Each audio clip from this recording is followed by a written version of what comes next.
menyetir di jalan pegunungan yang sepi menjelang malam. Kabut tiba-tiba turun begitu tebal sampai lampu mobil cuma bisa menerangi beberapa meter ke depan. GPS hilang sinyal, jalan bercabang 3. Dan kamu memilih salah satu jalan yang ternyata tidak ada di peta. Beberapa menit kemudian, kamu sampai di sebuah desa yang tidak pernah tercatat dimanapun. Rumah-rumah kayu berdiri diam di kiri kanan jalan. Lampu kuning redup menyala. Tapi yang paling aneh, semua warga desa hanya berdiri menatapmu. Tidak ada yang bicara, tidak ada yang bergerak. Dan saat kamu sadar mereka tidak punya bayangan, kabut di belakangmu sudah menutup jalan pulang. Yang lebih menyeramkan, seorang anak kecil mendekat, tersenyum, lalu berkata pelan, "Kalau sudah masuk saat kabut turun, biasanya tidak ada yang bisa keluar sebelum pagi." Masalahnya, di desa itu, pagi tidak pernah datang.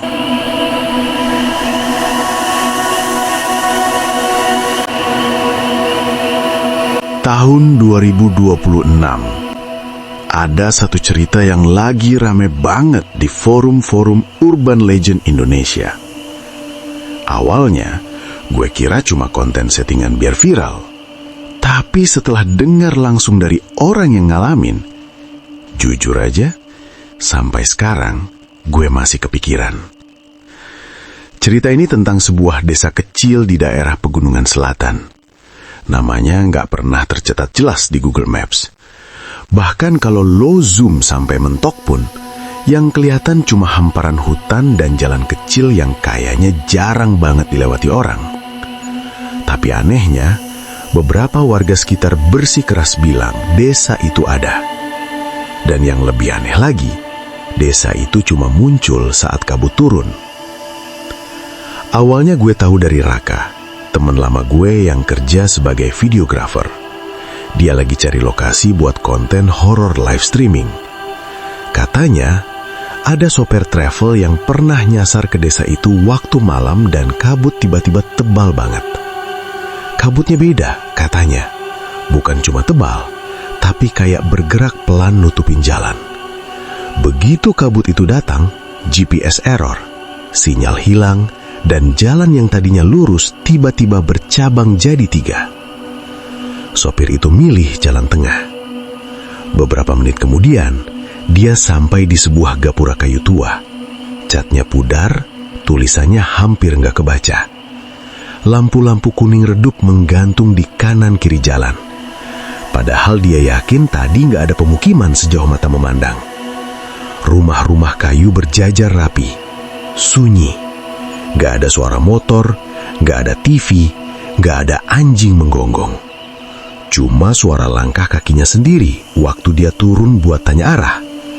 Dan disitulah dia sadar. Semua orang yang berdiri di depan rumah sedang menatap ke arahnya. Diam. Gak ada yang ngomong.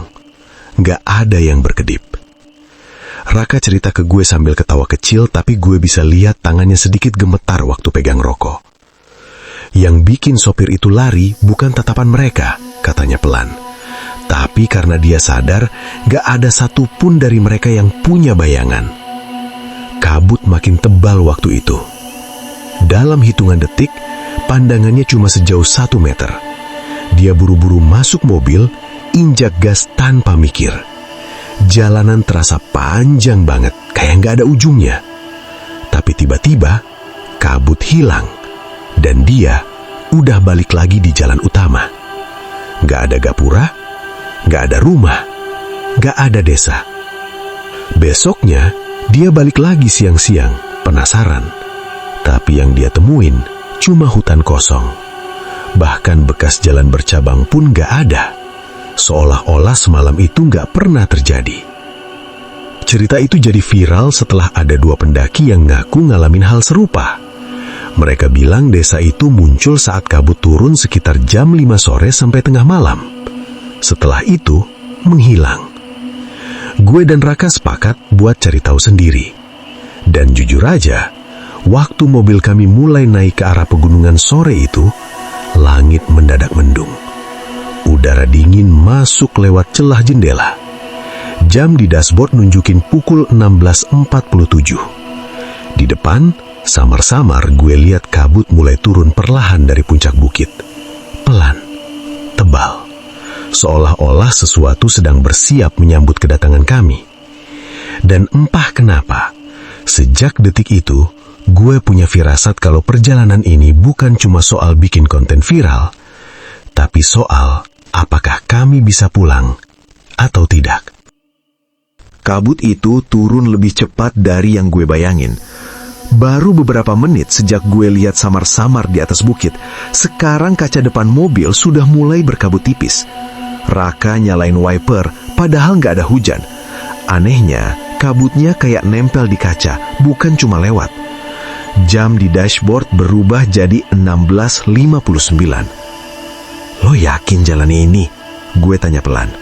Raka cuma angguk. Menurut Maps harusnya lurus terus, nanti ada belokan kanan kecil. Masalahnya, sinyal tiba-tiba hilang. Tulisan no service muncul di layar.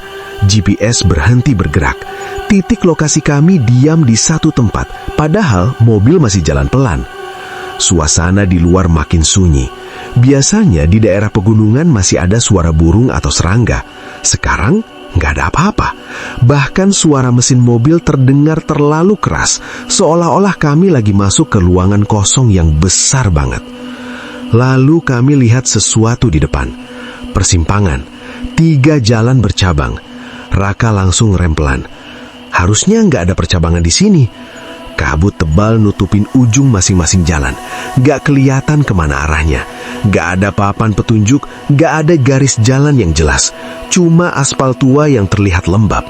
Dan entah kenapa, bulu kudut gue berdiri. Yang mana? Gue bisik. Raka diam cukup lama. Terlalu lama. Akhirnya dia nunjuk jalan tengah. Kalau cerita sopir itu benar, dia pilih tengah. Gue pengen nolak, sumpah. Tapi rasa penasaran lebih kuat. Ini bisa jadi konten terbesar buat channel kami. Urban Legend 2026 yang lagi viral. Kalau benar ada desa gaib muncul saat kabut turun, kami bakal jadi yang pertama buktiin lewat live recording. Mobil jalan pelan masuk ke jalur tengah. Semakin masuk, kabut makin tebal. Lampu mobil cuma bisa nerangin beberapa meter ke depan. Di kiri kanan, yang tadi hutan, sekarang cuma bayangan samar kayak dinding putih bergerak. 5 menit, 10 menit, jalannya terasa lebih panjang dari seharusnya. Harusnya udah mentok, gumam Raka. Dan tepat saat dia ngomong begitu, lampu mobil kami berkedip. Sekali, 2 kali, lalu redip sesaat sebelum menyala lagi. Di kejauhan gue lihat sesuatu berdiri samar di balik kabut, kayak tiang atau gapura. Semakin dekat, bentuknya makin jelas. Itu gapura kayu tua, persis seperti yang diceritakan sopir travel itu. Catnya mengelupas, tulisan di atasnya hampir nggak terbaca karena tertutup lumut. Tapi yang bikin dada gue sesak bukan gapuranya, melainkan suara pelan yang mulai terdengar. Bukan suara angin, bukan suara hewan, tapi seperti bisikan banyak orang berbicara bersamaan. Pelan, berbisik, seolah-olah mereka tahu kami sudah sampai. Raka mematikan mesin mobil, dan detik itu juga semua suara hilang. Sunyi total. Bahkan suara nafas kami terdengar jelas. Di balik gapura itu, lampu-lampu kuning redup mulai menyala satu persatu. Seperti ada yang baru saja menyalakan saklar saat menyadari tamu telah datang. Dan tanpa sadar, gue melihat ke arah spion. Di belakang mobil kami, kabut sudah menutup jalan tadi. Tidak ada persimpangan, tidak ada jalan pulang.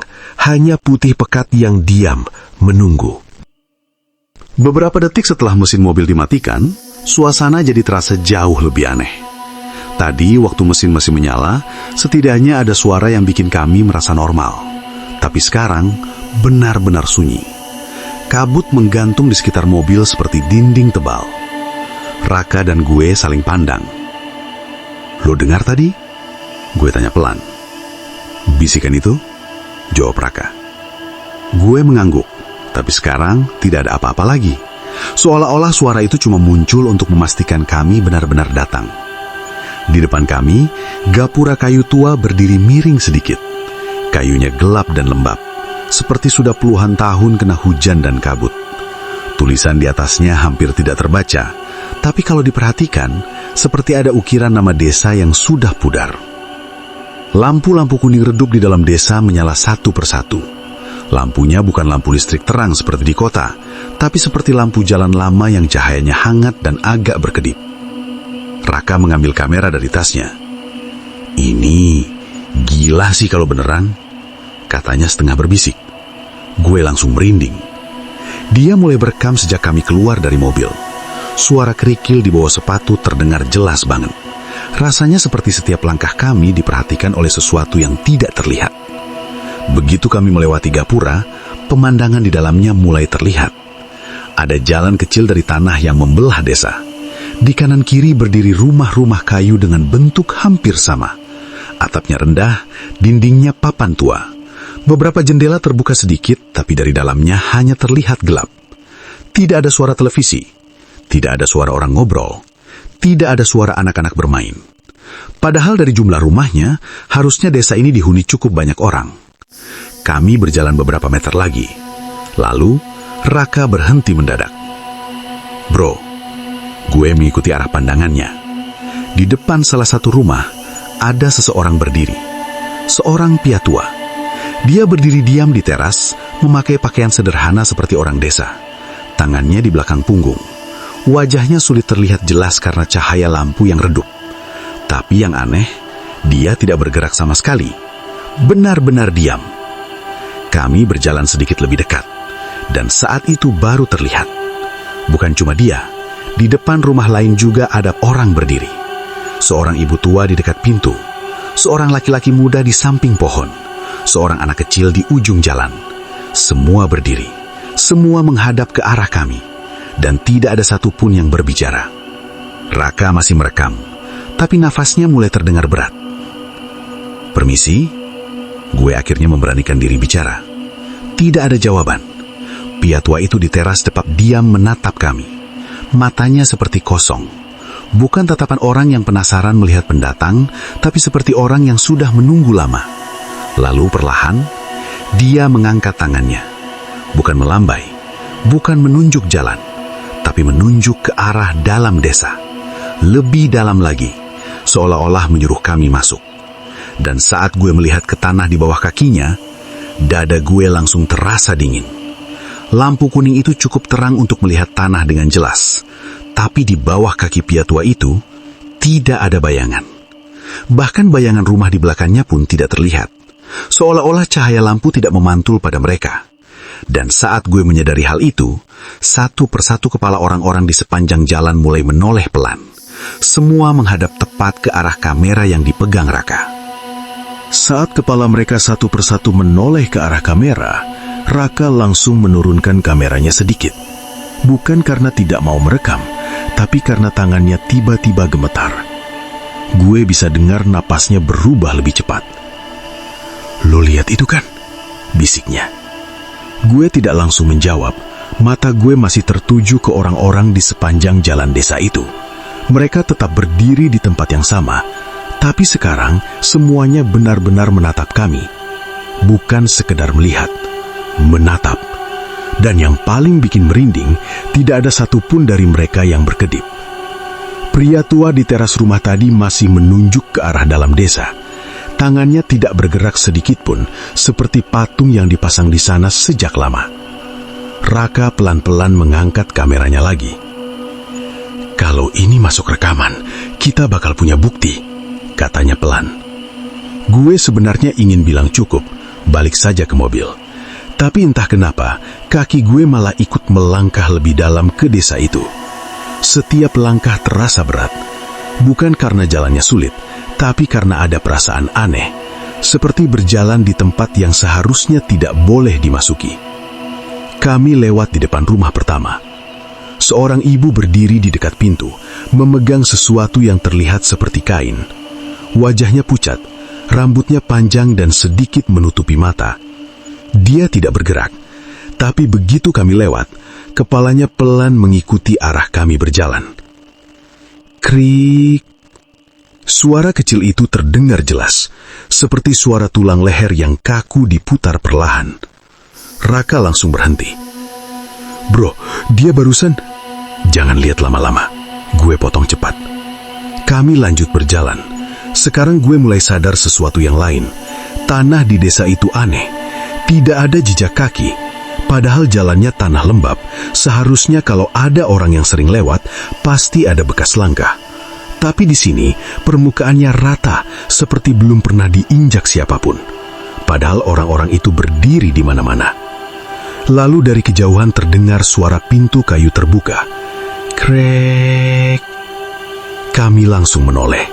Salah satu rumah di ujung jalan membuka pintunya perlahan. Dari dalamnya keluar seorang anak kecil. Umurnya mungkin sekitar 7 atau 8 tahun. Dia berjalan pelan ke tengah jalan. Langkahnya pelan, tapi aneh. Kakinya seperti tidak benar-benar menginjak tanah. Anak itu berhenti sekitar 5 meter dari kami. Lalu dia mengangkat wajahnya. Matanya besar, terlalu besar, dan dia tersenyum. "Pendatang," katanya pelan. Suaranya kecil, tapi jelas sekali di tengah keheningan desa itu. Raka menelan ludah. Kamera masih merekam. "Ini desa apa?" tanya Raka dengan suara yang berusaha terdengar normal.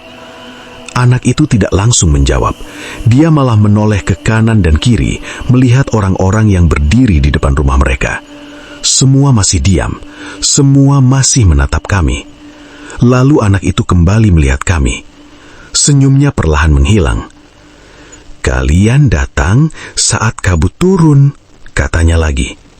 Gue merasakan sesuatu yang dingin menjalar di punggung. "Kenapa?"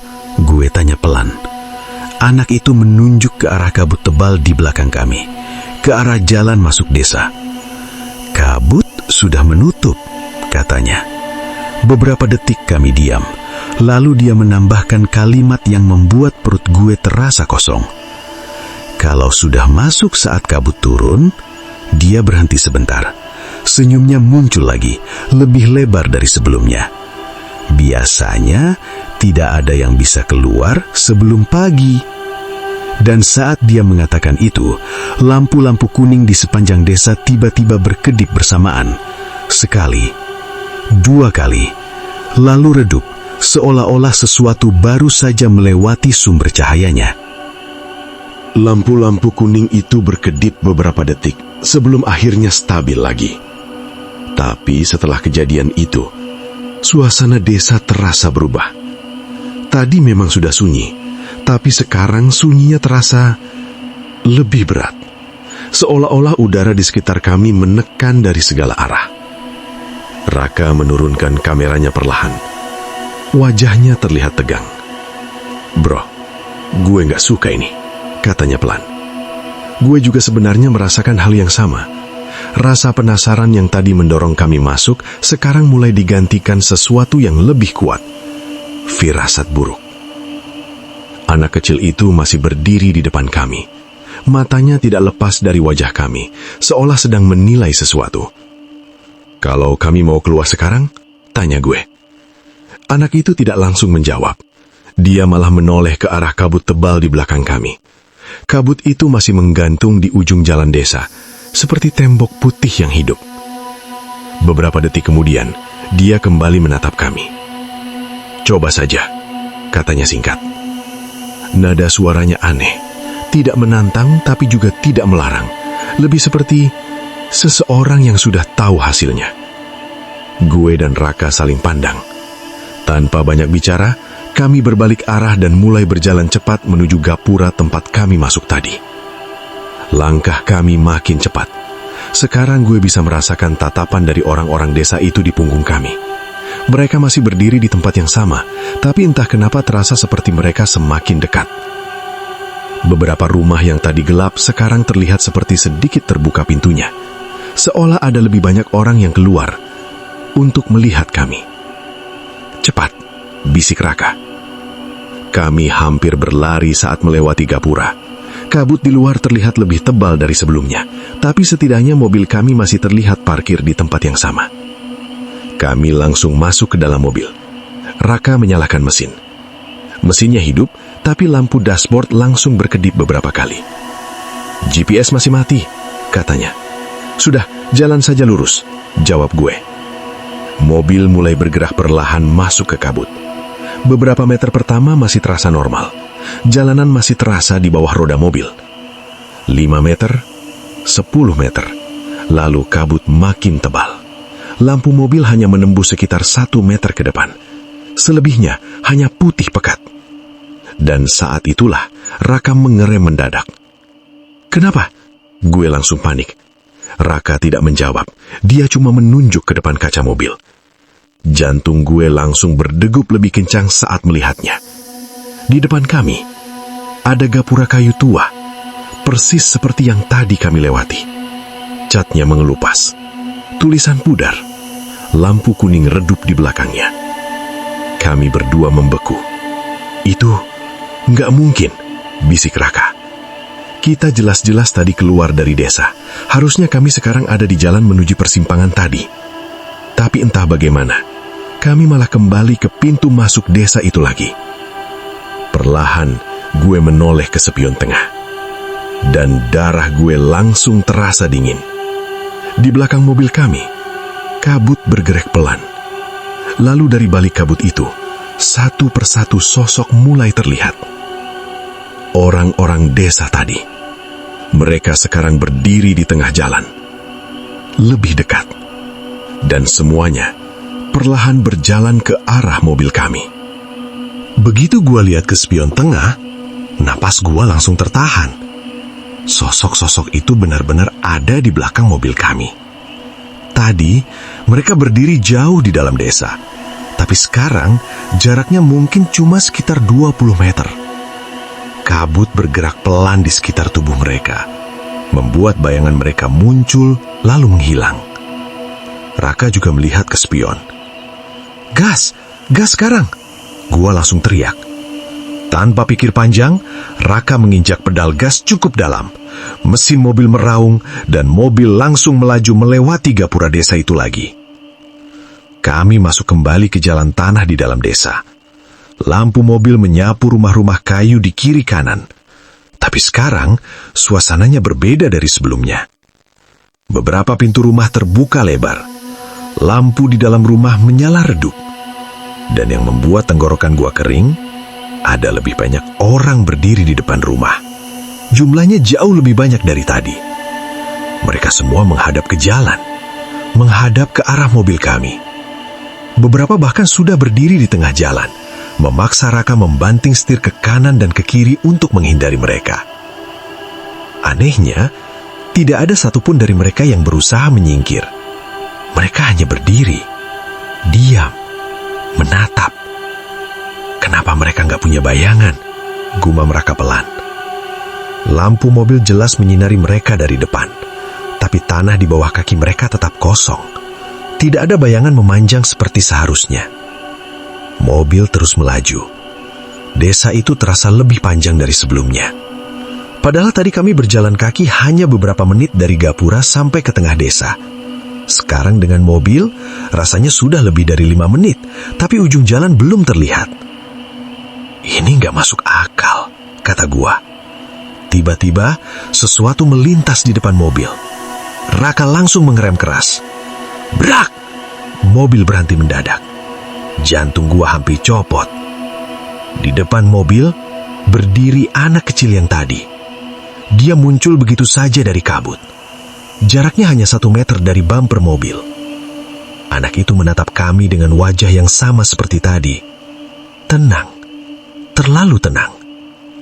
Raka menurunkan sedikit kaca mobil. Kenapa kita keluar selalu balik lagi ke sini? Tanyanya dengan suara serak. Anak itu tidak langsung menjawab.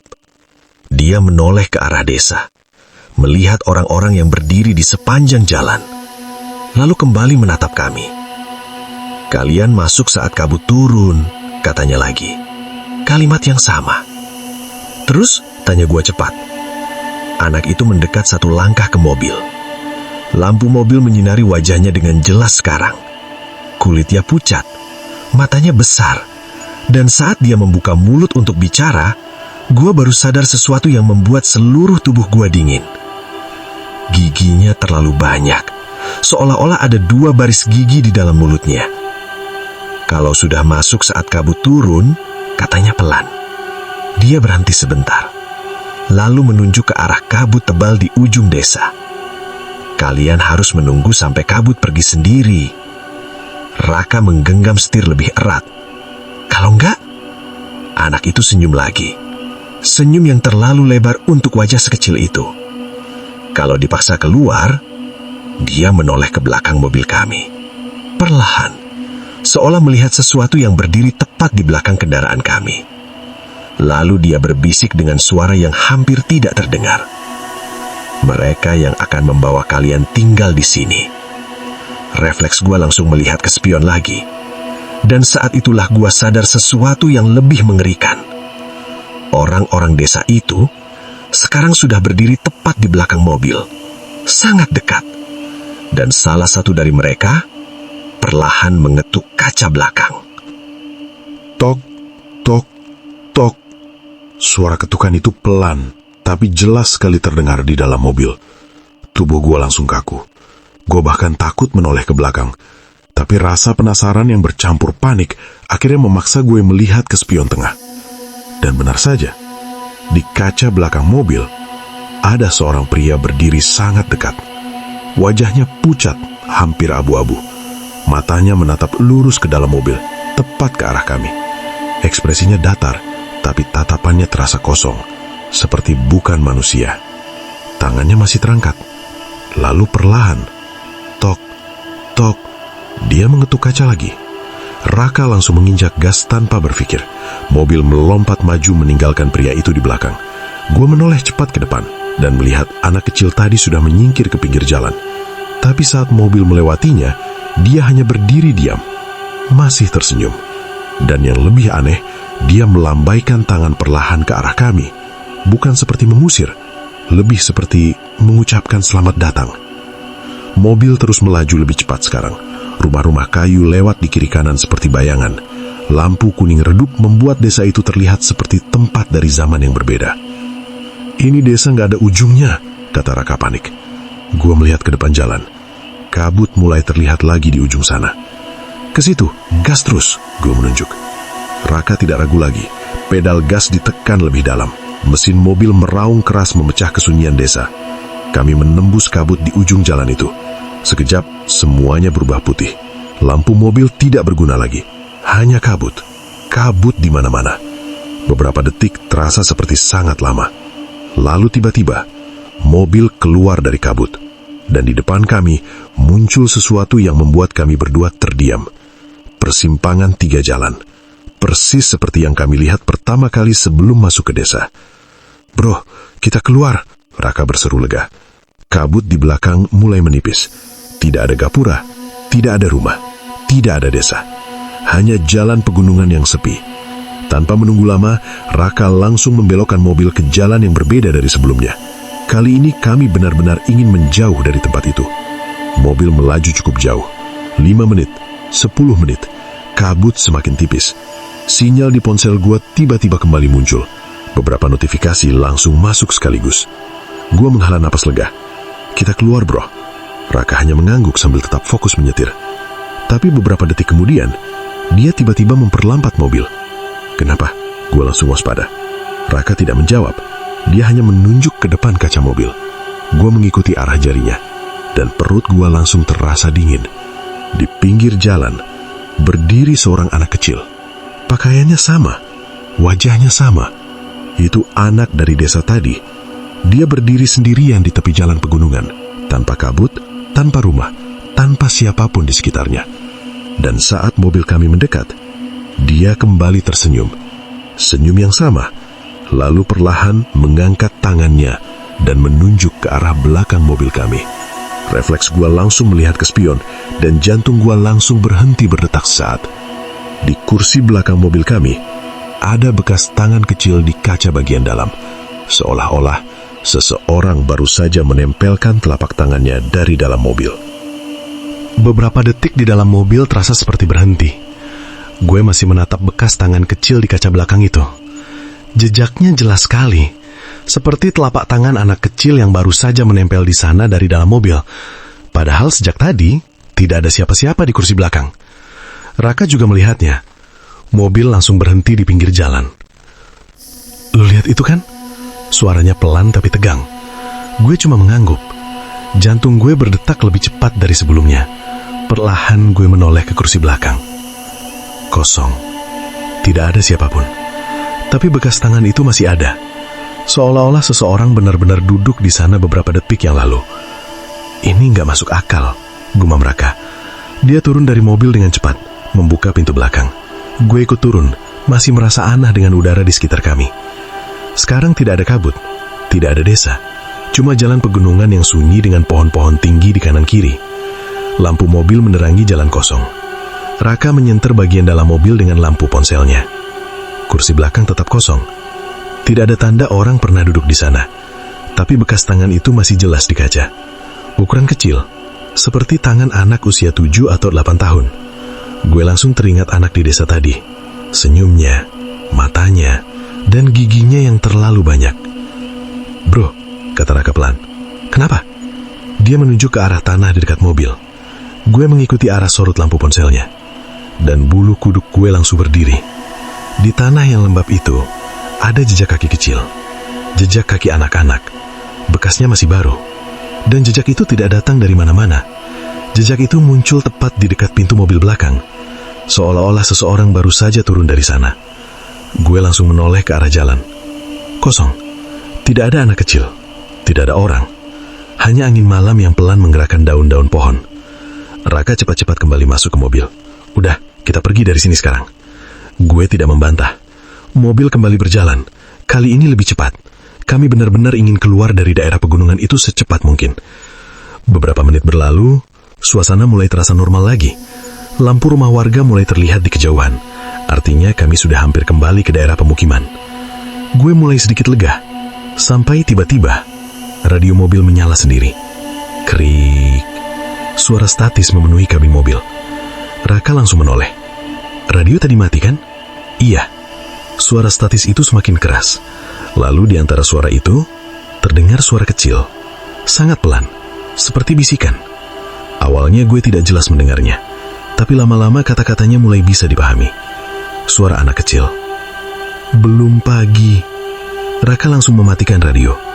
Tapi suara itu tidak berhenti. Sekarang suaranya terdengar dari belakang kursi kami.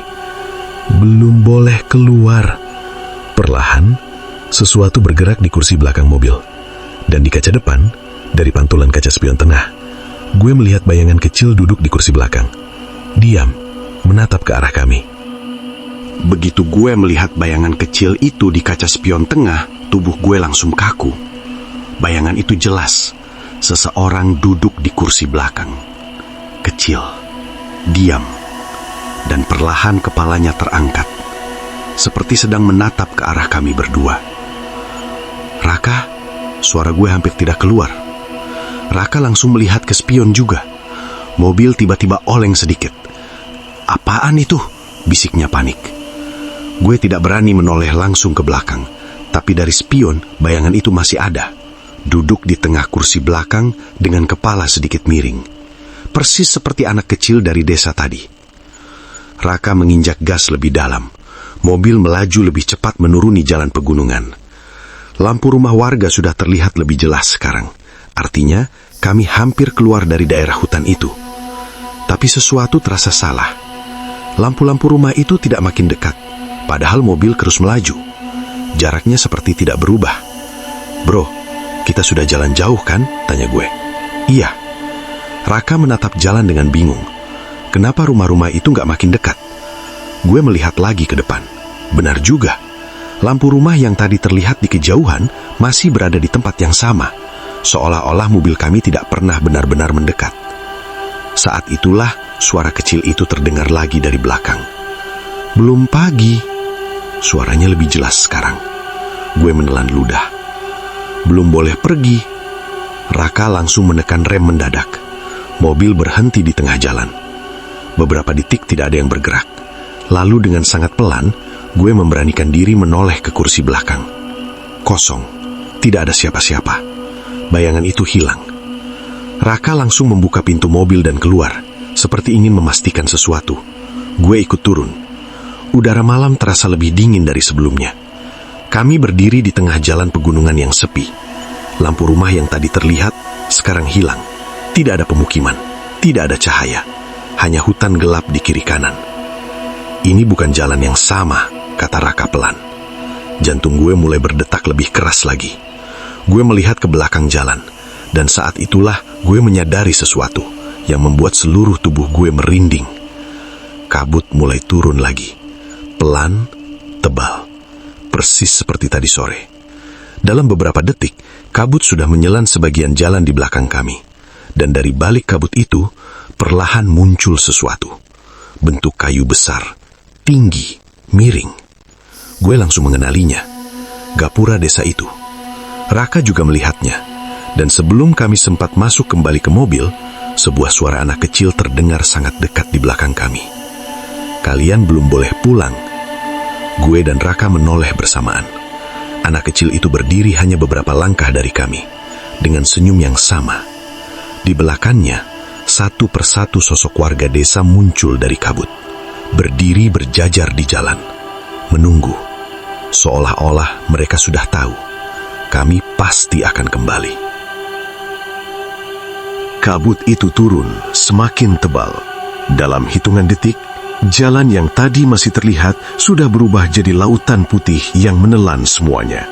Gapura kayu tua itu berdiri lagi di belakang anak kecil tersebut.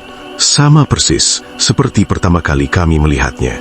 Dan yang membuat dada gue terasa berat adalah orang-orang yang berdiri di belakangnya. Sekarang, jumlahnya jauh lebih banyak. Mereka berdiri berjajar di sepanjang jalan, keluar dari kabut satu persatu. Wajah mereka tetap sama, pucat, diam, dan menatap lurus ke arah kami. Tidak ada yang berbicara, tidak ada yang bergerak, hanya menunggu. Anak kecil itu melangkah sedikit lebih dekat. Lampu mobil kami menyinari wajahnya dengan jelas. Senyumnya masih ada, tapi sekarang terlihat lebih aneh. Seolah-olah dia benar-benar senang melihat kami kembali. Kalian belum boleh pulang, katanya pelan. Raka mundur satu langkah tanpa sadar. Kenapa? Tanyanya dengan suara serak. Anak itu menoleh ke arah desa di belakangnya. Kabut bergerak pelan, memperlihatkan rumah-rumah kayu yang mulai muncul lagi satu persatu. Lampu kuning redup menyala di jendela-jendela, seperti mata yang terbuka di tengah malam. Karena kabut masih ada, jawab anak itu. Gue melihat ke langit. Aneh sekali. Seharusnya setelah perjalanan panjang tadi, waktu sudah mendekati pagi. Tapi langit tetap gelap seperti malam yang tidak pernah bergerak. Jam di ponsel gue masih menunjukkan pukul 17:12. Padahal kami sudah berkendara, berhenti, dan berjalan cukup lama. Seolah-olah waktu tidak berjalan sejak pertama kali kami masuk kabut. Raka juga melihat ponselnya. Jamnya dari tadi segitu terus. Anak kecil itu tertawa kecil. Tawa yang tidak keras, tapi cukup membuat tulang belakang gue terasa dingin. Di sini, katanya pelan, pagi hanya datang kalau kabut pergi. Dia menunjuk ke arah desa. Rumah-rumah kayu sekarang terlihat jelas lagi. Lampu-lampunya menyala seperti mengundang kami masuk. Orang-orang desa masih berdiri di tempat mereka. Tapi sekarang, beberapa dari mereka mulai berjalan pelan. Langkahnya lambat, serempak, menuju ke arah kami. Raka langsung menarik tangan gue. Masuk mobil! Kami berlari kembali ke mobil dan menutup pintu dengan keras. Mesin langsung dinyalakan dan mobil melaju mundur menjauh dari kabut itu. Tapi saat mobil berbalik arah, jalan di depan kami kosong. Tidak ada hutan, tidak ada jalan pegunungan, hanya kabut tebal yang sama seperti di belakang. Kami terjebak di depan kabut, di belakang desa, dan di kaca spion tengah. Gue melihat sesuatu untuk terakhir kalinya. Anak kecil itu berdiri di tengah jalan, tepat di depan gapura desa. Dia mengangkat tangannya perlahan, bukan melambaikan, tapi menunjuk ke arah desa. Lalu dengan suara yang sangat pelan, hampir seperti bisikan di telinga, dia berkata, "Kalau kabut masih turun lagi nanti, mungkin kalian bisa pulang." Dia berhenti sebentar, senyumnya melebar. Kalau masih ingat jalan keluarnya. Sampai sekarang, rekaman kamera Raka masih ada. Semua kejadian malam itu terekam jelas. Tapi ada satu hal yang tidak pernah bisa kami jelaskan. Di bagian akhir video, saat kamera masih menyala di dalam mobil, terlihat jelas kursi belakang kosong. Lalu perlahan muncul bekas tangan kecil di kaca dari dalam. Seolah-olah ada seseorang yang masih duduk di sana, menunggu Kabut turun lagi.